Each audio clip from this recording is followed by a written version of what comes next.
Good afternoon, Ayush. Good afternoon, sir. So, dear child, yesterday what we have learned, we learned the basic C programs, right? So today we are going to do some more.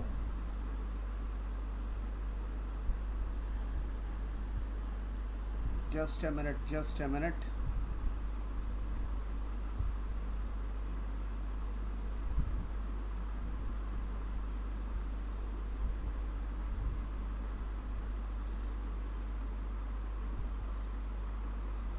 Can you see my screen now? Hello Yes, sir. Yes, sir. बेटा screen दिख रही है? हाँ sir, हाँ. दिख रहा है. Ayush, do you know how to swap two numbers? Yes, sir. How to swap or exchange the values of two numbers? Suppose we have a is equals to 10, b is equals to 20. Now before swapping, a is equals to and b is equals to this is before swapping, and after swapping the values will interchange.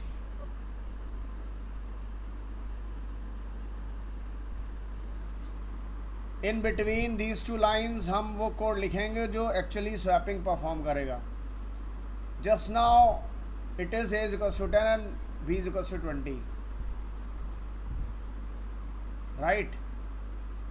And after printing, I'm just going to change the line. After printing the first line, see. हाँ बताइए आयुष क्या करें? How to swap?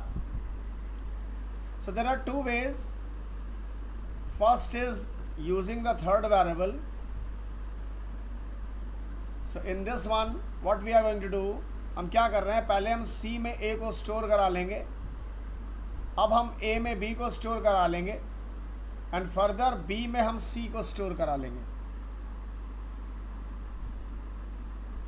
Are you getting this? समझ आ रहा है? Yes, sir. So if I run this code, you will see that now the values are exchanged.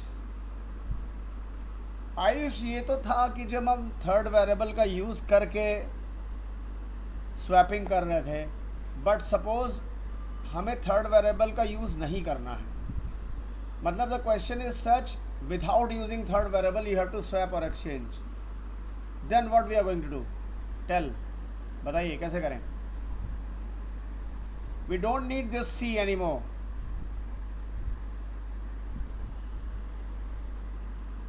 बोलिए.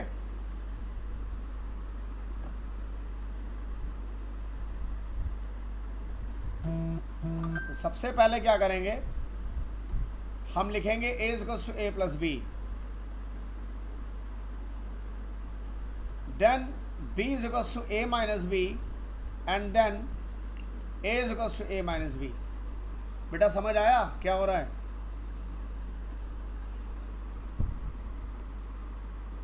बताइए.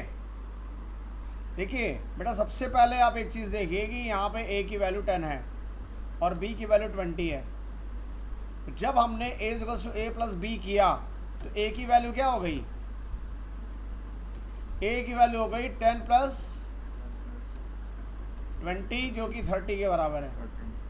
ठीक है, अब a की वैल्यू 30 हो गई और b की वैल्यू ऑलरेडी 20 थी. तो जब फर्दर b की वैल्यू कैलकुलेट हुई तो वो हो जाएगी 30 माइनस 20 विच इज़ 10.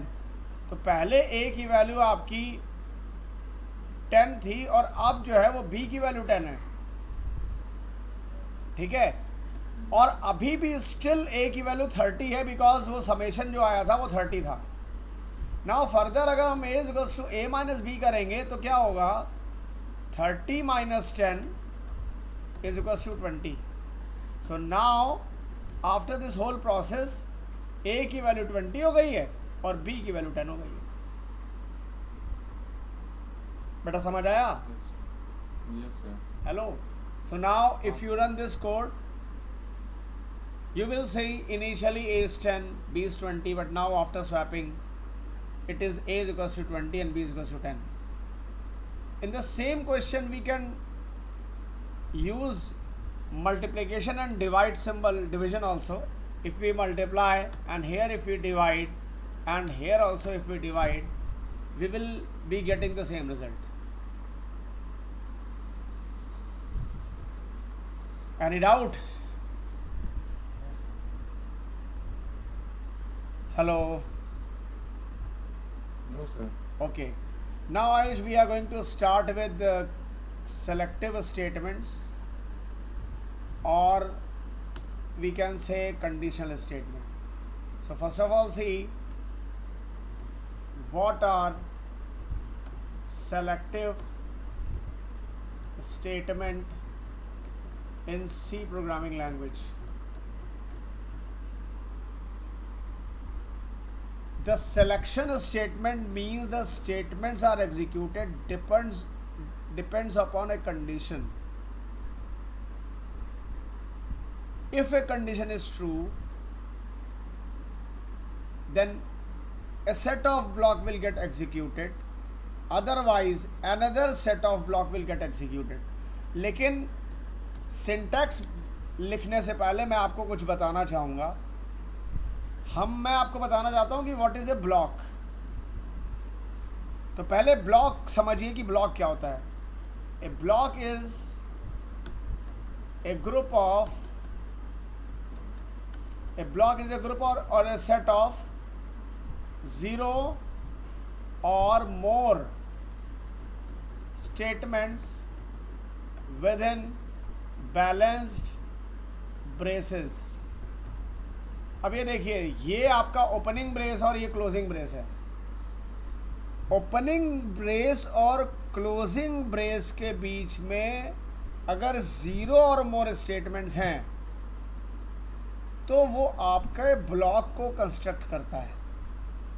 यानी यहाँ पर whatever I am writing c is equals to 10,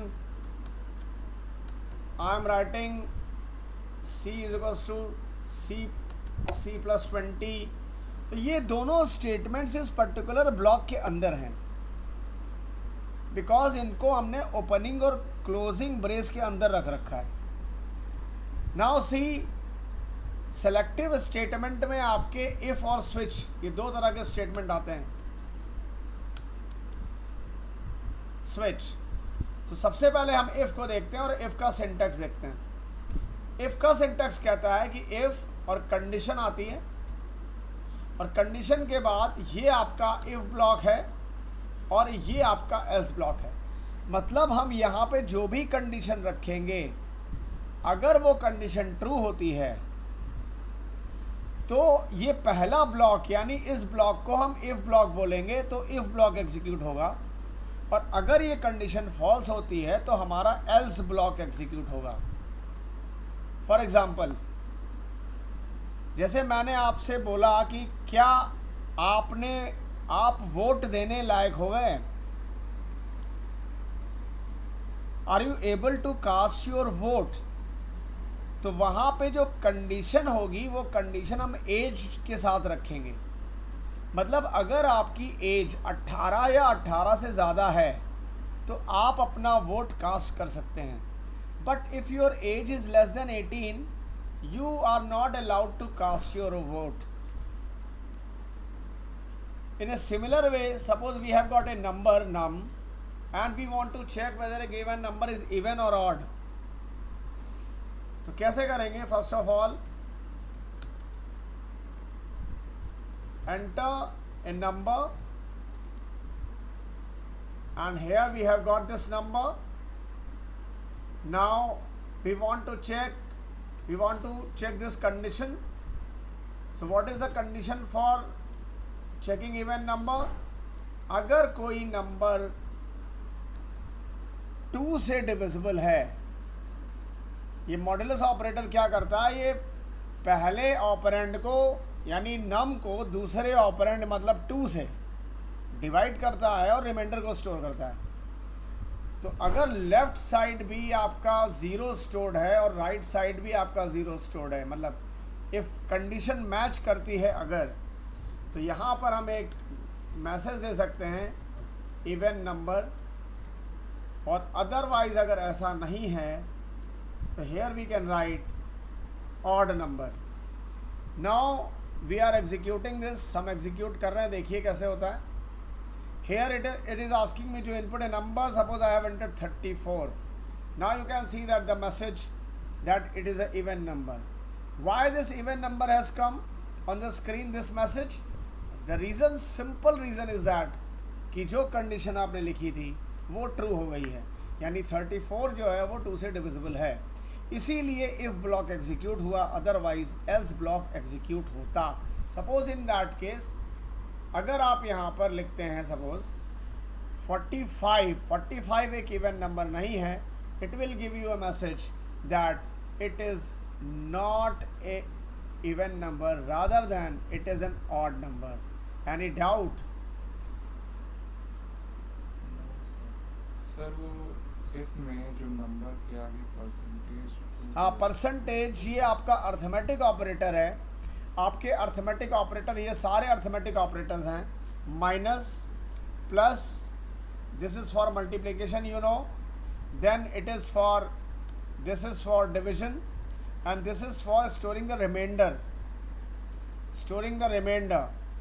ठीक है, दिस इज़ फॉर रिमाइंडर, ये रिमाइंडर। अभी हम आपको ये सारे ऑपरेटर्स एक एक करके दिखा देते हैं, आपको क्लियर हो जाएगा। फिलहाल इस प्रोग्राम में कोई डाउट? देखिए ये मॉडुलस जो है वो रिमाइंडर स्टोर करता है। अभी अगर हम यहाँ पर प्रिंटफ के साथ इस स्टेटमेंट को प्रिंट करते हैं, देखिए here I have got a variable c and here I have written num mod 2। अब ये सी क्या करेगा, हर बार रिमाइंडर को स्टोर करता है। Remainder is modulus d and which is c. now देखिए it is print f,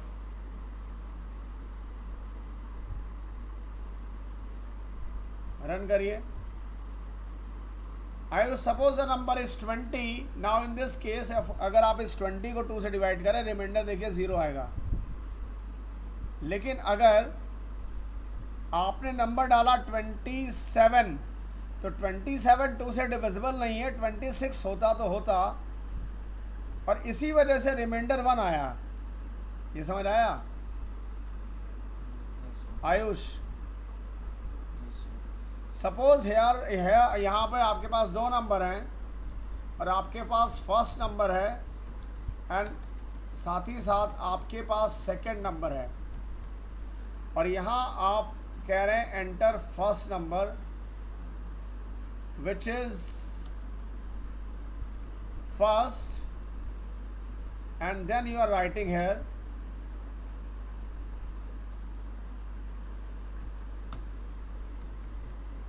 enter second number,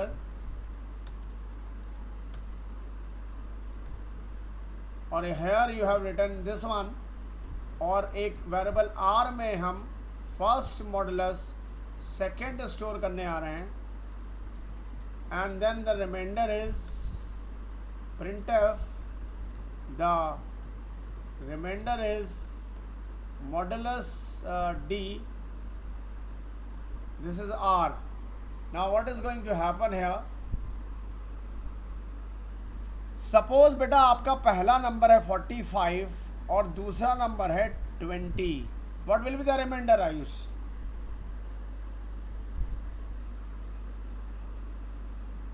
अगर आप 45 को 20 से डिवाइड करते हैं तो 20 इंटू 2 40 होता है, 5 will be the remainder. See the remainder is 5, got it? लेकिन अगर सपोज एक और क्वेश्चन इसी में लेते हैं, suppose you have got 7 the first number, 3 is the second number, what will be the remainder in this case? The remainder will be 1. But if you run this and if you fill enter first number as 3, आपने 3 को as a first number माना है और 7 को as a second number माना है, what will be the reminder?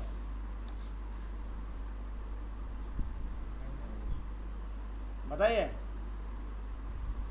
देखिए, अगर first number is smaller than the second, always remember that the smaller number will be the remainder always. I have entered here and the remainder is 3. Even if you input, suppose you have entered 11 and then you have entered 12, the remainder is 11. If you have entered 17 and the second number is 18, the remainder is 17.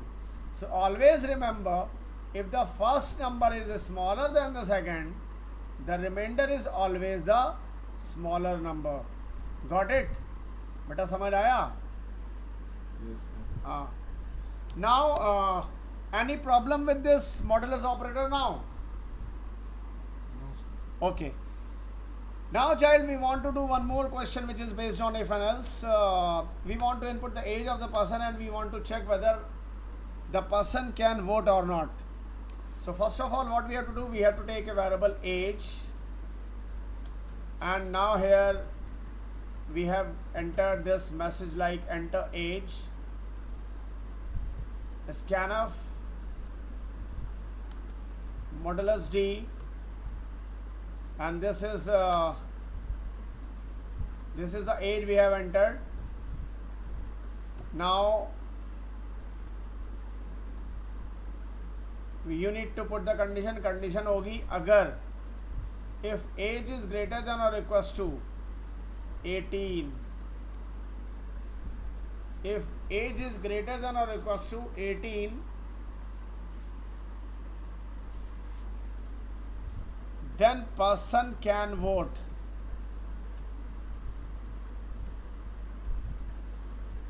Otherwise, person cannot vote. But any doubt? No, sir. Suppose here we have entered the age which is 67. Now you can see that the person can vote. If the age is 13, the person cannot vote. Got it? Yes, sir. Ayush. Yes, sir. Okay. One thing I would like to tell you. Do you know what are relational operators?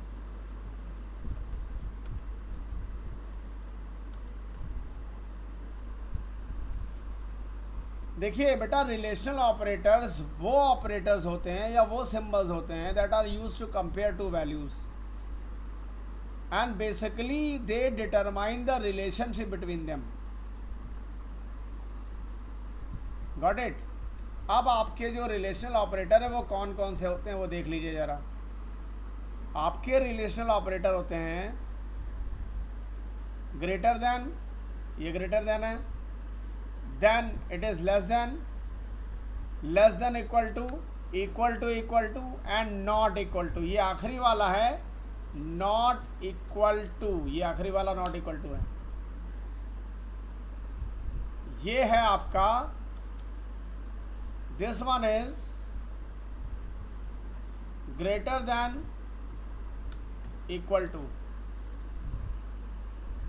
this one is less than equal to, this one is equal to, and the last one is not equal to. तो ये relational operator हम दो operands के बीच में relation establish करने के लिए use कर सकते हैं, करते ही हैं. Got it? Hello Yes, sir. जी. सर, हाँ जी बताएं. 6 नंबर पे एज की वैल्यू 0 लिखना ज़रूरी नहीं है. नहीं, एज की वैल्यू 0 लिखना ज़रूरी नहीं है, लेकिन ये प्रैक्टिस का पार्ट है. एक्चुअली पहले गार्बेज वैल्यू लेता था, अब रेपलेट तो मुझे नहीं लगता गार्बेज वैल्यू लेगा, लेकिन सी के जो ओल्ड वर्जन, ओल्ड आपको इंस्टॉलर्स मिलेंगे उसमें शायद गार्बेज वैल्यू ले. तो ये सेफर साइड है if you write int age is equal to 0 before you are going to input the age. भाई अगर आप यूज़र से एज को इनपुट कर रहे हैं तो उसके पहले एज को 0 लिखने में हार्म क्या है? आप एज की वैल्यू को फिक्स नहीं करने जा रहे हैं ना, आप तो यूज़र से रिसीव कर रहे हैं। तो अगर एज में पहले 0 थी तो यहाँ पे वो एज की वैल्यू मॉडिफाई हो जाएगी। क्या फ़र्क पड़ता है उससे? आयुष, हेलो जी। अब देखिए, अगर आपने एज को इनपुट किया है, एक सेकेंड, हाँ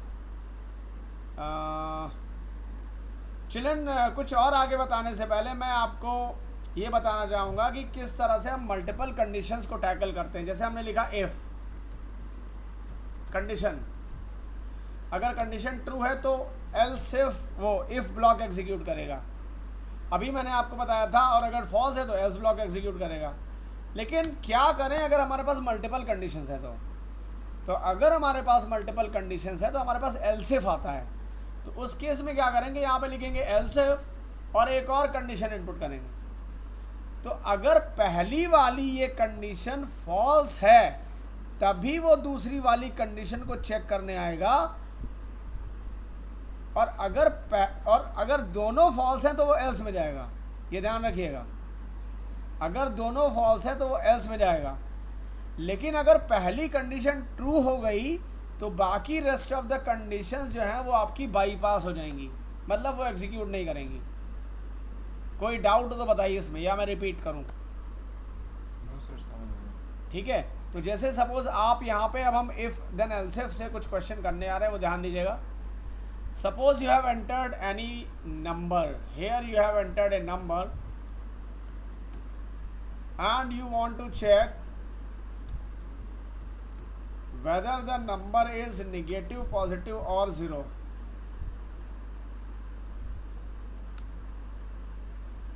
See, you have entered this number and you can check if if number is more than 0. ये देखिए रिलेशन ऑपरेटर लग गया यहाँ पे। अब ये रिलेशनल ऑपरेटर ग्रेटर देन है और ये नम और ज़ीरो में रिलेशन एस्टेब्लिश कर रहा है। ये चेक कर रहा है कि क्या नम की वैल्यू 0 से बड़ी है, और अगर बड़ी है तो इफ़ ब्लॉक एग्जीक्यूट करेगा। अगर ऐसा है तो हम प्रिंटफ में ये मैसेज डिस्प्ले कर रहे हैं पॉजिटिव। नाउ एल्स इफ अगर नम की वैल्यू 0 से छोटी है तो यहाँ पे हम प्रिंटफ में प्रिंट कर रहे हैं निगेटिव। लेकिन अगर ये दोनों कंडीशंस फॉल्स हैं, अगर ये दोनों कंडीशंस फॉल्स हैं हमारी, तो क्या होगा? Here we will write what, बताइए क्या लिखेंगे? उस केस में बेटा हमारा नंबर 0 होगा। तो सबसे पहले 0 से ही शुरुआत करते हैं। हमने नंबर को 0 इनपुट किया और ये देखिए, just a minute, I have entered 0 and you will see the output is 0। If I execute it one more time and suppose the number is 90, it will display the message positive. If I have got the message suppose -78, it will display the message negative. Any doubt Ayush? Then please tell. No sir. और हाँ, एक और चीज़ करें, यहाँ पे हमें math class की ज़रूरत नहीं थी, मैथ हेडर फाइल की ज़रूरत नहीं थी। मैंने ध्यान नहीं दिया, इसको हटा दे सकते थे, लेकिन कोई बात नहीं, प्रोग्राम पे कोई इशू नहीं है। सर मैथ हेडर फाइल कब यूज होता है? मैथ फंक्शन तब यूज़ करते हैं जब हमें mathematical operations like function use करने हो, मिन, मैक्स, पाव, SQRT, ये फंक्शंस जो मैंने आपको बताया था। चलिए एक और क्वेश्चन करते हैं बेटा। सपोज हमें ये करना है कि हमें रेक्टेंगल और स्क्वायर दो ऑब्जेक्ट्स की डायमेंशंस को इनपुट करना है। हमें रेक्टेंगल के लिए लेंथ और ब्रेड्थ को इनपुट करना है और हमें स्क्वायर के लिए उसकी साइड को इनपुट करना है। हमें दोनों का एरिया कैलकुलेट करना है, और एरिया कैलकुलेट करने के बाद हम ये चेक करेंगे कि किस फिगर का, रेक्टेंगल या स्क्वायर, किसका एरिया ज़्यादा है और कितना ज़्यादा है। क्वेश्चन समझ आ गया? एक बार फिर से रिपीट कर दीजिए। देखिए एक्चुअली क्या है, आपके पास दो फिगर्स हैं, एक रेक्टेंगल है, एक स्क्वायर है। रेक्टेंगल की अपनी लेंथ और ब्रेड्थ होगी, स्क्वायर की अपनी लेंथ और ब्रेड्थ होगी। अब आपको ये देखना है कि किस फिगर का, रेक्टेंगल का या स्क्वायर का, किसका एरिया कितना ज़्यादा है। तो उसके लिए क्या करेंगे, क्वेश्चन समझ आ गया? Yes sir. Now suppose here for rectangle how many variables are needed. देखिए for rectangle we need, float में ले रहे हैं, we need length,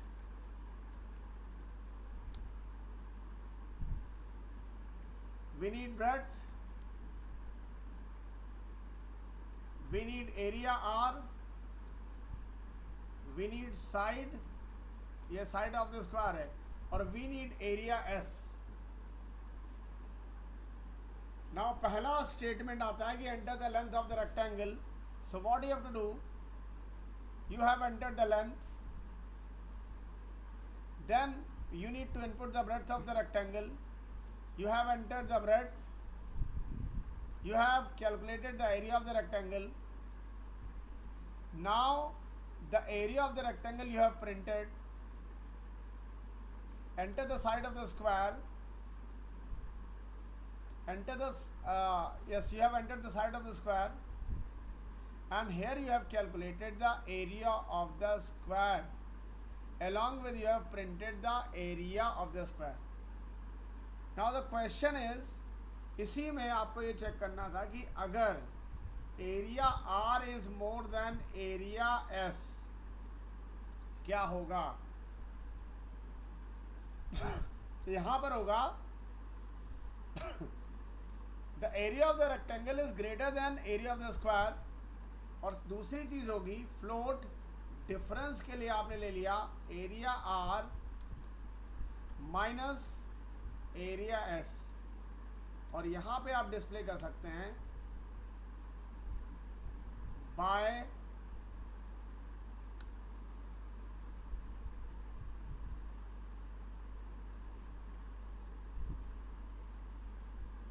square units.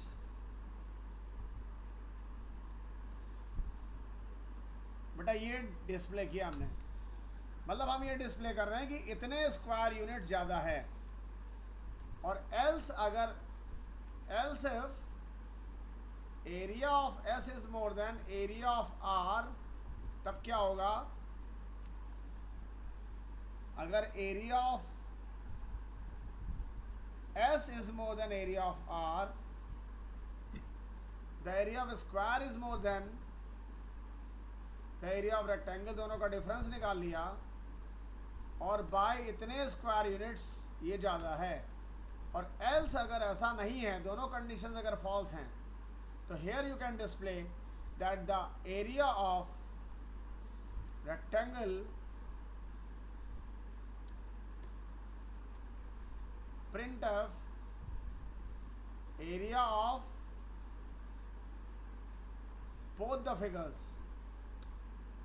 both is same। beta this is what you have done।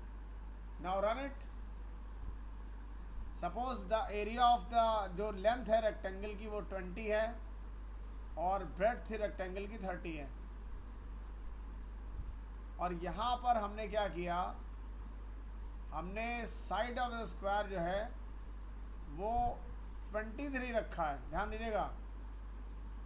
Now you will see that the area of square is 529 square units, और area of rectangle is 600 square units, and the area of rectangle is greater than the area of the square by 71 square units, यानी 71 square units से ज़्यादा है। If you run one more time this program, you will see, suppose the length of the rectangle is 30 and the breadth of the rectangle is 30 and the side of the square is also 30, in this case you will see that area of both is same, क्योंकि दोनों का area 900 square units है। बेटा any doubt? No sir. Sir एक बार दिखा दीजिए बस फिर हाँ, से। See the code.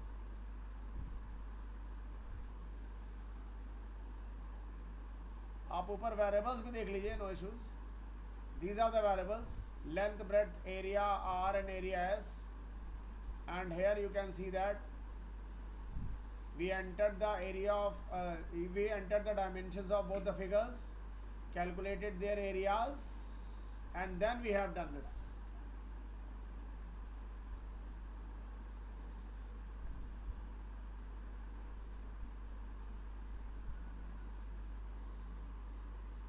Any doubt Ayush? आगे बढ़े? No sir. आगे बढ़े? Hello no sir. बेटा any doubt? No sir. Sir ये पूछना था हाँ, कि ये पूछना था कि ये एक लाइन में आप कैसे वो लिख दे रहे हैं, मतलब एक लाइन में, मतलब एक क्लिक में। क्या कह रहे हो? तेज बोलो जरा। हम ये कह रहे हैं कि जैसे एक क्लिक में कैसे आप पूरा सेंटेंस लिख दे रहे हैं फास्ट, मतलब। अरे वो ठीक है, वो हम आपको एक्सप्लेन करेंगे बाद में। But any doubt then please tell. आगे No, बढ़ते sir. हैं, ठीक है? क्लियर है। हाँ, अब एक और चीज़ है। Suppose we want to right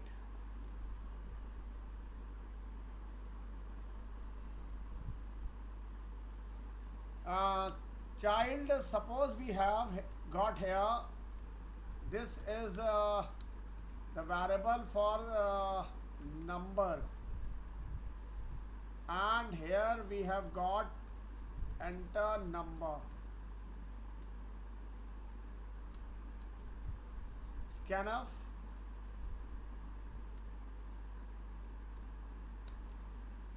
And this is the number we have entered.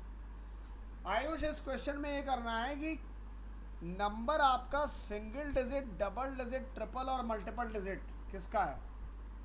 How to check if the number is of single digit, double और ट्रिपल और multiple? How to do that?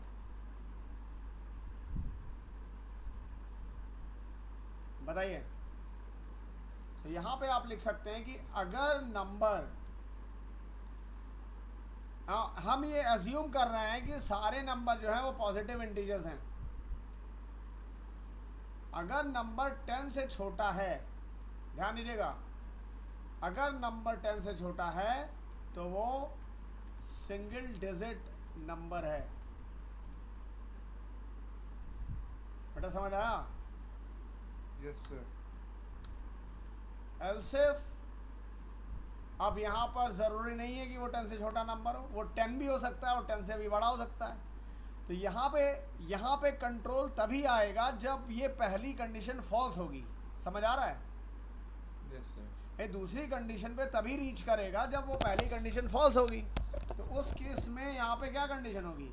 If num is less than 100, क्योंकि अगर वो 10 से बड़ा है तभी हम 100 को चेक करेंगे और तभी ये डिस्प्ले मैसेज होगा कि number is of double digit. क्योंकि अगर वो 10 से छोटा नहीं है तो it will come to check कि नंबर 100 से छोटा है क्या। Now here if number is less than 1000 then what to display? क्या होगा बताइए? Number is of triple digit. और आयुष, अगर सारी कंडीशंस फॉल्स हैं उस केस में क्या करें?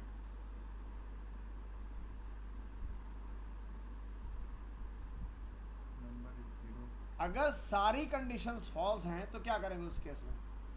उस केस में यू विल राइट क्या बताइए? मल्टीपल डिजिट्स, ये लिख सकते हैं।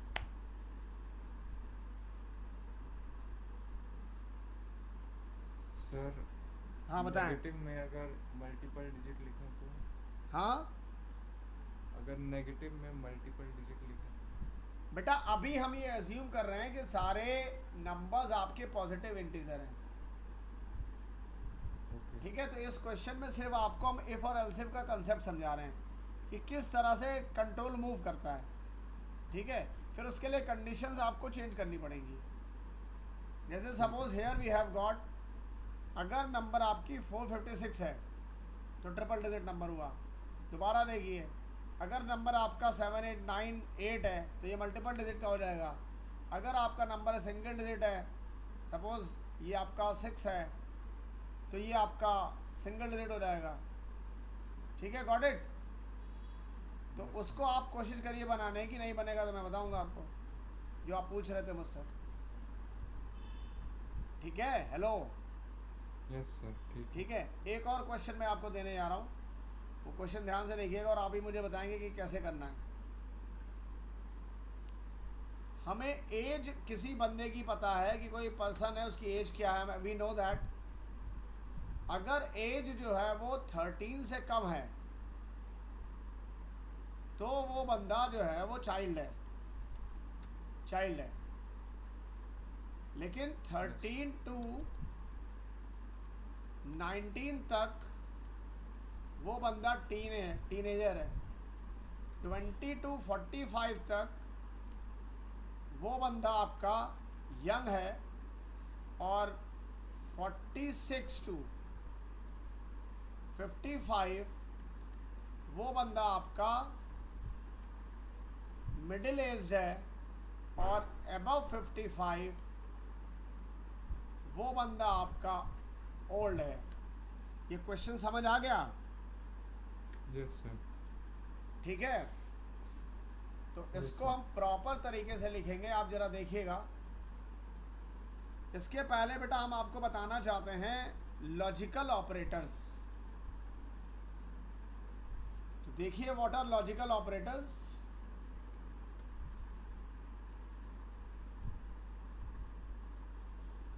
देखिए, लॉजिकल ऑपरेटर्स जो हैं वो दो से ज़्यादा कंडीशंस को, दो या दो से ज़्यादा कंडीशंस को कंबाइन कर देते हैं। दो या दो से ज़्यादा कंडीशंस को कंबाइन कर सकते हैं, कर ही देते हैं। अब आप देखिएगा ज़रा,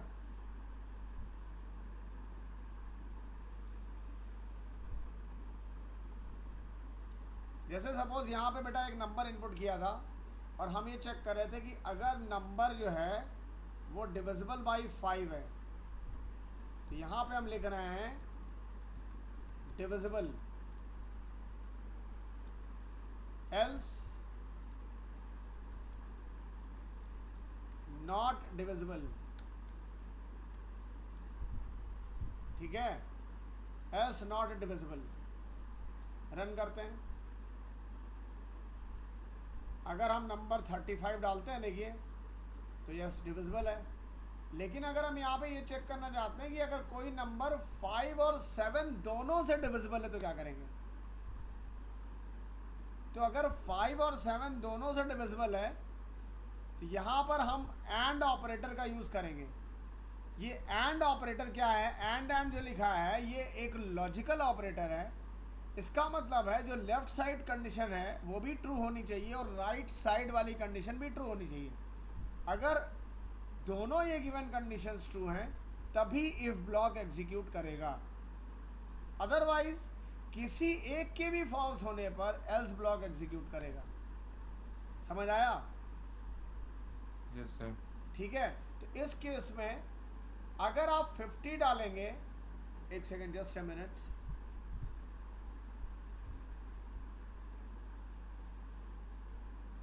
यहाँ पे एक एक्स्ट्रा, अगर आप यहाँ पे 50 डालेंगे तो देखिए 55 से डिविजिबल है लेकिन 7 से डिविजिबल नहीं है, इसलिए आ रहा है नॉट डिविजिबल, क्योंकि दोनों से डिविजिबल होना चाहिए था। ये समझ आया? Yes, लेकिन sir. अगर यहाँ पे आप 35 डालेंगे तो यहाँ पर क्या है, वो कहेगा डिविजिबल, क्योंकि दोनों से डिविजिबल है। लेकिन अगर हम ये चेक करना चाहें कि वो कोई भी नंबर 5 या 7 अगर किसी से डिविजिबल है तो डिविजिबल प्रिंट कर दो, तो अब उस केस में हम लॉजिकल और यूज़ करेंगे। ये और है, ये पाइप साइन है, ये एंटर की के ठीक ऊपर होता है, शिफ्ट दबा के, ये शिफ्ट दबा के यूज़ करते हैं इसको, एंटर की के ऊपर जो है शिफ्ट दबा के। तो ये लॉजिकल और है। इसका मतलब है कि गिवन कंडीशंस में अगर एक भी कंडीशन है ट्रू तो इफ ब्लॉक एग्जीक्यूट करेगा।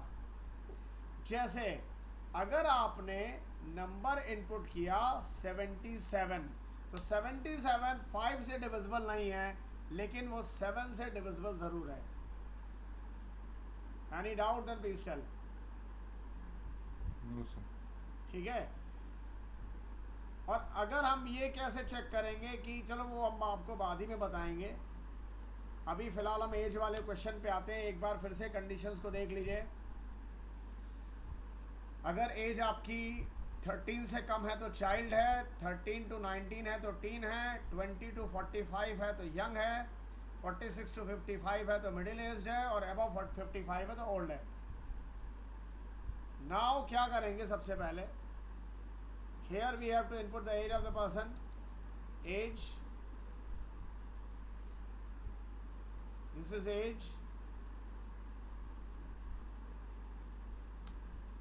and here we can write if age is less than 13,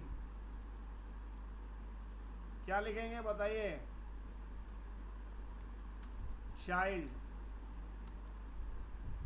यहां पे बेटा हम लॉजिकल ऑपरेटर यूज करने आ रहे हैं। If age is more than और इक्वल्स टू 13, यानी 13 से लॉजिकल ऑपरेटर, यानी ये भी कंडीशन ट्रू होनी चाहिए, साथ ही साथ 19 तक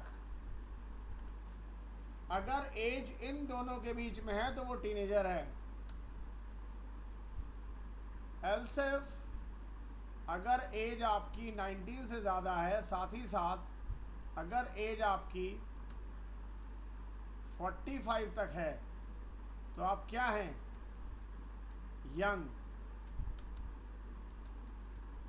यंग हैं।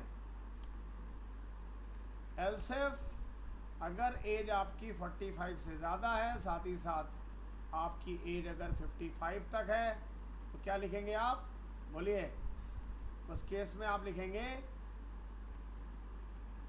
मिडिल एज्ड, और अगर ऊपर की सारी कंडीशंस बेटा फॉल्स हैं तो आप लिखेंगे ओल्ड। कोई दिक्कत तो बताइए इसमें मुझे। No sir. Got it. Here yes sir. input the age which is 67 here, you will see old. Again I have entered another number which is 45, and you will see that young has been displayed. If the age is 5 years, you will see that the child is. If the age is 14, you will see teenager. Any doubt that please tell. No sir. अब एक चीज और, क्या इस programme को बिना logical operators के किया जा सकता था? यस, बिल्कुल किया जा सकता था। तो अगर आप चाहे तो ऐसे लिखो, और अगर चाहो तो आप इस कंडीशन को हटा दो, क्योंकि दूसरी वाली कंडीशन तभी चेक होगी जब एज 13 या 13 से अबव होगी। तो 13 या 13 से अबव वाली कंडीशन को लिखने की ज़रूरत नहीं थी। Are you getting this? Yes sir. समझ आ रहा है? अब देखो, तीसरी कंडीशन या तीसरे एल्सिफ पे कंट्रोल तभी आएगा जब एज 19 से ज़्यादा होगी। तो जब यहाँ पे जहाँ पे कर्सर ब्लिंक कर रहा है, इस कंडीशन पे आएगा ही तभी जब 19 से ज़्यादा होगी। तो हम यहाँ पे ये क्यों चेक कर रहे हैं कि एज इज़ ग्रेटर देन 19? ठीक उसी तरीके से हम यहाँ एज भी क्यों चेक कर रहे हैं, मतलब लिखने के दो तरीके हैं। ठीक है, ये भी कोड ठीक वैसा चलेगा जैसा हम चाहते थे। यहाँ पे देखिए, suppose we have entered 56, then you will see that old. If it is, if the age is 13, then it is teen. If the age is 12, then it is child. बेटा आयुष, समझ आ गया? Any doubt? No sir. So child, I hope this is enough for today. ठीक है, मुझे लगता है आपको सब समझ आ गया होगा। यस ठीक है, तो अगली क्लास में हम कुछ और कवर करेंगे इफ़ और एल्स इफ के क्वेश्चंस। ठीक है, Yes. Got it?